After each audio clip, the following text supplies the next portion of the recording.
आज दिनांक 29 अक्टूबर 2024 को लोक जन समाज पार्टी भारत के केंद्रीय कार्यालय लखनऊ स्थित विकासदीप में राष्ट्रीय अध्यक्ष सतीश कुमार चतुर्वेदी प्रेस कॉन्फ्रेंस के दौरान उत्तर प्रदेश सरकार को घेरने का कार्य किया और सतीश कुमार चतुर्वेदी ने कहा कि उत्तर प्रदेश में कानून व्यवस्था नाम की कोई चीज नहीं है। कानून व्यवस्था हर स्तर पर ध्वस्त हो चुका है एवं लचर हो चुका है और प्रदेश और केंद्र की सरकार अपनी पीठ स्वयं थपथपाने में मस्त है, क्योंकि लगातार लूट, हत्या, बलात्कार और भ्रष्टाचार हो रहे हैं, जिसमें सरकार नाम मात्र की खाना पूर्ति करके अपनी पीठ स्वयं थपथपाते हुए बाहबाही लूटने में मस्त है।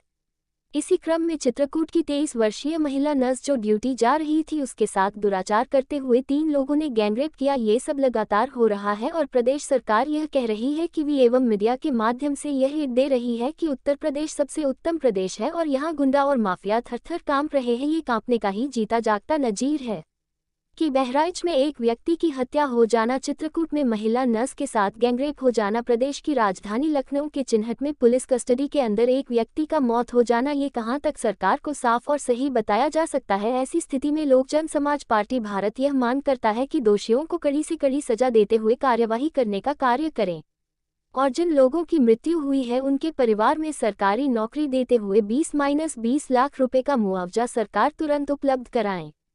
AAN से प्रधान संपादक विकास श्रीवास्तव की रिपोर्ट। 3 दिन पहले हमने एक कार्यक्रम के माध्यम से स्वतंत्र चेतना में एक विज्ञप्ति हमारी निकली और वैभव इंडिया में निकली कि हम 20 लाख का मुआवजा मांग कर रहे थे और ताव देख करके कल योगी जी पहुंच करके 10 लाख रुपया मुआवजा थमा देते।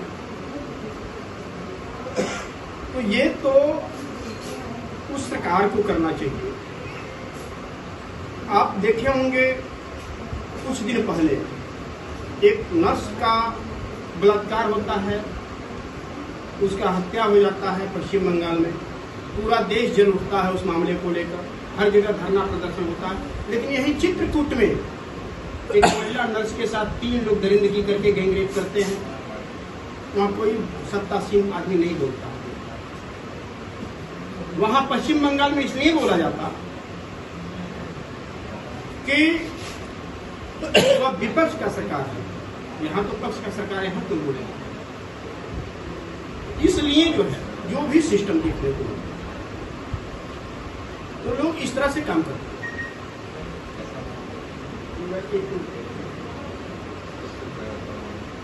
ये 2-3 लोग भी आए हैं, उसने बताया कि आपने 10-20 लाख मुआवजे के लिए कहा था, मुख्यमंत्री जी ने 10 लाख का मुआवजा भी दिया।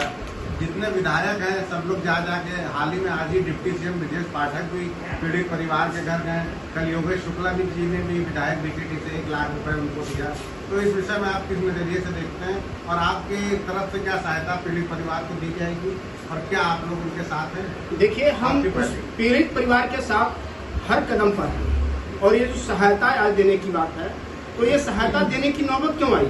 अपने शासन प्रशासन को इस तरह से टाइट कीजिए कि किसी भी व्यक्ति को जो निर्दोष हो ला करके इस तरह से लॉकअप पे न डाला जाए, उसके साथ अमानवीय व्यवहार न किया जाए, क्योंकि भारतीय संविधान में कहीं यह नहीं लिखा हुआ है किसी भी एक्ट में कि किसी भी मुलजिम को भी ला करके आप उसके साथ अमानवीय व्यवहार नहीं कर सकते।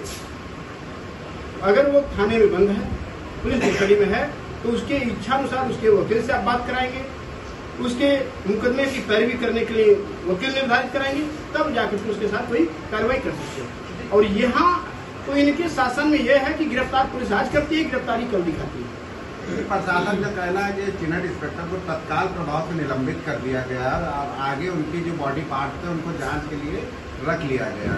भविष्य में कोई जांच होगी तो उस पर कार्रवाई। देखिए, निलंबित कर देना आसान नहीं है, क्योंकि निलंबित होंगे कल फिर वो बहाल हो जाएंगे। नौकरी मैं भी किया हूँ, नौकरी में कब आदमी निलंबित होता है, कब सस्पेंड होता है, कब बहाल होता है, ये मुझे भली भांति पता है। अगर ऐसी स्थिति है तो मोहित पांडे की भरपाई उनके परिवार को वह इंस्पेक्टर के निलंबन से नहीं हो पाएगा।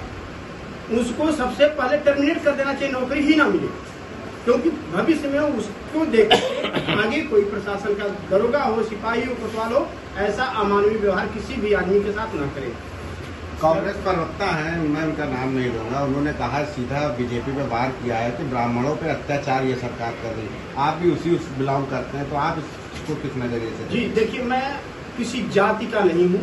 अगर मैं पॉलिटिक्स में आया हूँ तो मैं न ब्राह्मण हूँ, न ठाकुर हूँ, न वैश्य हूँ, न कुत्ता हूँ, न तेली हूँ, न हरिजन, कोई जात नहीं हमारी। लेकिन यह देखने को यह मिल रहा है कि वर्तमान सरकार अक्सर द्वेष भावना से, क्योंकि पहले राजनीति चलता था, लेकिन अब जो चलता है द्वेष नीति, कूटनीति और अपना अस्त्र नीति। तो ये सरकार लगातार जाति विशेष वर्गों पर, चाहे मुस्लिम हो, चाहे ब्राह्मण हो या यादव, इन लोगों पर ज्यादा कुठाराघात किया जाता है, जिसका एक जीता जागता नजीर ये है कि गोरखपुर में, मैं एक व्यक्ति का नाम नहीं लूंगा, हमारे उत्तर प्रदेश के सबसे अच्छे कद्दावर हिंदू हृदय सम्राट के घर से मात्र 1 किलोमीटर की दूरी पर उसका घर है, सोने की कुर्सी पर बैठता है और उसके ऊपर लगभग 40 मुकदमे हैं। आज तक उसके घर कोई कार्रवाई नहीं होती है। और आपके उत्तर प्रदेश के मुख्यमंत्री सीएम की कुर्सी पर जैसे आज मैं बैठा हूँ, तो कुर्सी पर बैठने के बाद सबसे पहले तो अपना आवाज धुलवाते हैं, गंगा जल छिड़कवाते हैं, उसके बाद उसी क्रम में जैसे उसको साफ कराए तो अपने ऊपर का मुकदमा भी साफ करा लेते हैं। तो ऐसे लोगों को क्या कहेंगे? जो अपना मुकदमा साफ कराता हो तो जनता का क्या ख्याल करेगा? जैसा कि बाबा जी आज तक जो भी अपराध होता तो उस पर बुलडोजर चला देते हैं, तो क्या इन पर भी बुलडोजर चलना चाहिए जो चिन्हट वाला? बुलडोजर इनके पर भली भांति चलना चाहिए। और यहाँ तक कि अभी भीमखेड़ा में देखिए महिलाएं अपना घर नहीं साफ कर रही हैं, अनशन पर सभी महिलाएं बैठी हुई हैं। और आपके देश के होनहार प्रधानमंत्री के मित्र अडवाणी जी उनके जमीनों पर कब्जा कर रहे हो, जमीन देने को तैयार नहीं है, और वो बेचारी इस त्योहार में तपती धूप में अपना टेंट लगा करके वो कर रही है। इस पर योगी जी का या केंद्र सरकार का नजर नहीं आ रहा। अगर बुलडोजर सही मायने में चलाना ही है तो अपने नेताओं पर चलावे, अपने लोगों पर चलावे, जो इनका रह करके और इनके साथ रह करके उनके ही थाली में छेद करने का। बाबा जी का तो कहना है ना कि जो भी अपराधी करेगा वहाँ तो थाने के अंदर हत्या होगी। तो बाबा जी का कहना तो इनके ऊपर 41 मुकदमे थे, इनके ऊपर अब तक बुलडोजर क्यों नहीं चला? मुकदमा इनका साफ क्यों हो गया? इनके ऊपर भी तो मुकदमा था, तो इनका भी बुलडोजर चलना चाहिए।